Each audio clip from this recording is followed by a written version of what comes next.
When it comes to franchises such as Marvel, DC, Star Wars, even Power Rangers, it's not just what you see on the screen, big or small. It's also about the merchandising and connecting with fans and viewers beyond the screen, especially with toys.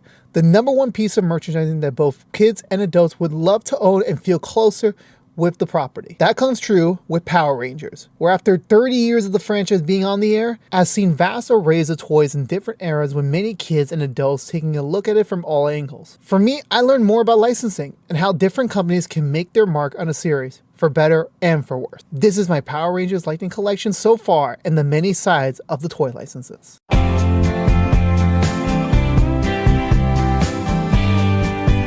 Now, as a kid, Power Rangers came way before my birth, just 4 years shy and 11 years before I fully got into the brand with Mighty Morphin, the loose adaptation from the even then long-running series from Japan, Super Sentai. It was a cultural phenomenon that not even the original source material ever reached. It spawned for 3 years, with different team members, a big screen picture, and of course, toys off the wazoo. Then, Bandai America held the master toy license for making the official toys and merchandising for the brand. Side listen, a master toy license is the official mark for any company to have that allows them to have all say on all toy-related decisions and be the main provider for any toys and related merchandising. Even back then, the toys flew off the shelves and nowadays demand high price on resale sites such as eBay. And at the time, there was just so much to draw from the show to make official toys on.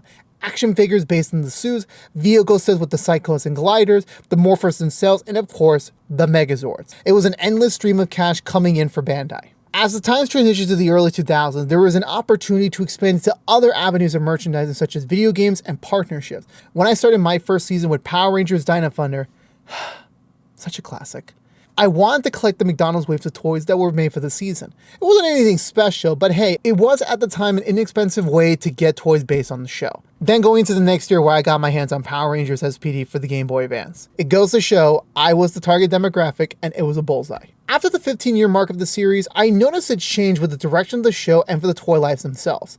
The aspect of having more to buy and more to collect definitely was the priority for the show's teams and the toy makers as when Jungle Fury came out, which was my first and only show I ever collected Zords for. I noticed there were many more options than ever before in the toy aisle. The show itself had more unique Zords, that being animal themed, so more toys can be made, and new exclusive Rangers meaning more action figures to produce. It becomes more apparent as the series go on with more Ranger colors, more collectible unique activation devices such as the Mecha cards, the Ranger keys, the Dino Charge, the Ninja Stars. They did exist prior with the Morphers themselves, but not to this extent. I won't say that it affected the show's quality, the writing on some of them did the job for them, but it was more apparent that its source material and American adoption were primarily shifting towards making cool stuff on screen to make more toys. It shouldn't come to a shock since the whole point of producing media and if be toys in the aftermarket because it's a business. It's a way of making money after the main piece of media is over and consumed. It's been around since forever for mostly everything in the marketplace, especially once you hit an anniversary milestone, which is what exactly happened to Power Rangers for its 20th anniversary, when Bandai announced the Legacy lines for its series, aka a premium line of collectibles, usually for older fans and ones that have a lot of money. The thing about premium lines of toys, especially for big franchises, is when you put a very high quality piece of merchandise, then you can charge whatever you want for it because you can. And for good reason too, since they've shown to be at a very high quality, such as Hot Toys, although those high $100 price points make me faint every time I see them. But for Power Rangers with their Legacy runs, which were primarily based on the Mighty Morphin series, since that was the one that started it all, and all the kids who watched it at the time are now grown adults with their own wallets to spend now. Even at the time, you were looking to spend $100 on each new piece, sometimes depending on more if it's a Zord or a helmet, and then they branched into the Rangers themselves. At the time, this was more common to see when I got to a Target or Toys R Us. I would generally debate on getting them since I had income of my own at the time. However, a part of me somehow knew, even before then, I want the best chance to own everything in a particular series. It's like I knew that things were going to change and I should wait. Well, my gut feeling came true during the 25th year of Power Rangers when halfway in it was announced that Hasbro would be taking over the master license for Power Rangers from Saban and Bandai, meaning not just the toys, but the actual rights to make any shows or movie based on the IP. Obviously, this was a huge shift. For a quarter of a century, only one company was making all the toy and was just beginning to give their definitive versions of the merchandise. However, at the time, they only just scratched the surface, so it made the loss a little bit more acceptable. And it was shortly after that when Hasbro won me over with the Lightning Collection. Honestly, when they unveiled the first #1 when Mighty Morphin White, I knew deep down here comes a new collection for the rest of my life. Which it was, as you see before you. This is all I amassed so far in the first 5 years of the Lightning Collection. Now for me, I'm very particular with what I want and what I want to spend my money on. I am fortunate to have the majority, if not nearly all of my collection standpoint exactly the way I want them to be. I don't get every new Steelbook and I don't get every new pop that comes in a wave. Here is just the same. I'm only into the standalone figures for a reason.